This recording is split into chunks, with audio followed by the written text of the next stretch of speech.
കുറേ നാളുകൾക്ക് ശേഷമാണ് ഞാനൊരു വീഡിയോ പോസ്റ്റ് ചെയ്യുന്നത്. ഇപ്പം ഒന്നൊന്നര മാസത്തോളമായി വീഡിയോ ഇട്ടിട്ട്.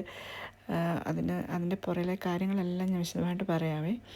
ഇപ്പം പല പല കാലാവസ്ഥ മാറ്റവും എല്ലാം കണ്ടിങ്ങനെ പോയിക്കൊണ്ടിരിക്കുക. കുറേ തണുപ്പത്ത് ഇങ്ങനെ ഇരിക്കുമ്പോൾ ഒരു ദിവസം ഇതുപോലെ സൺറൈസ് ഇങ്ങനെ കാണുമ്പോൾ തന്നെ ഒരു ഭയങ്കര സന്തോഷമുള്ള സമയമായിരുന്നു. അങ്ങനെ കുറേ നാൾ കഴിഞ്ഞ് കുറച്ച് പ്രകാശവും വെട്ടവും വെയിലും ഒക്കെ വന്നു കഴിഞ്ഞപ്പോഴാണ് ഈ വിൻഡോയിൽ കൂടെ നോക്കിയപ്പോഴാണ് ഇത്ര ക്ലിയർ ആയിട്ടുള്ളൊരു ആകാശം കണ്ട് ആ സന്തോഷത്തിലെടുത്ത വീഡിയോ കേട്ടോ.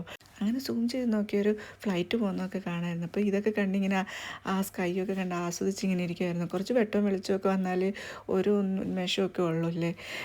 അത്രയും സന്തോഷത്തിലിങ്ങനെ ഇരിക്കുമായിരുന്നു. പിന്നെ കുറച്ച് മാറ്റങ്ങളും കാര്യങ്ങളൊക്കെ വന്നിട്ടുണ്ട്. ഞാൻ പുറകെ ഓരോ വീഡിയോ അപ്ലോഡ് ചെയ്യാം കേട്ടോ. പിന്നെ അടുത്ത കുറച്ച് വിഷ്വൽസ് ഇങ്ങനെ കാണിച്ചു എന്നേ ഉള്ളൂ. ചെടിയിലൊക്കെ ഇലയൊക്കെ വന്നു തുടങ്ങി. ഇതൊരു സന്ധ്യയ്ക്ക് എടുത്ത ആകാശം കണ്ടപ്പോൾ എടുത്തൊരു വീഡിയോ ആണ്.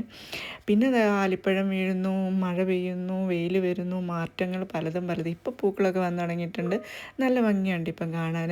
നമ്മൾ കാര്യമായിട്ട് വിഷു ഒന്നും ഇപ്രാവശ്യം ഇല്ല. നമ്മൾ അടുത്ത വർഷം നല്ല അടിപൊളിയായിട്ട് വിഷു ആഘോഷിക്കുന്ന വീഡിയോ ഒക്കെ എടുക്കുന്നുണ്ട്. ഇപ്രാവശ്യം ഞാൻ ഒന്നും ചെയ്തിട്ടില്ല. ക്രാഫ്റ്റ് അതിൻ്റെ കാര്യങ്ങളും ഡീറ്റെയിൽസും എല്ലാം ഞാൻ പുറകെ ഇടാം കേട്ടോ. വീണ്ടും ഒരുപാട് നല്ല വീഡിയോസും ക്രാഫ്റ്റും ഒക്കെ ആയിട്ട് ഞാൻ വരുന്നുണ്ട്. കുറച്ച് പേരാണെങ്കിൽ എന്നെ ഇപ്പോഴും സബ്സ്ക്രൈബ് ചെയ്തേക്കുന്ന എല്ലാവരോടും എനിക്ക് ഒരുപാട് നന്ദിയുണ്ട് കേട്ടോ. അപ്പോൾ എല്ലാവർക്കും എൻ്റെ സ്നേഹം നിറഞ്ഞ വിഷു ആശംസകൾ.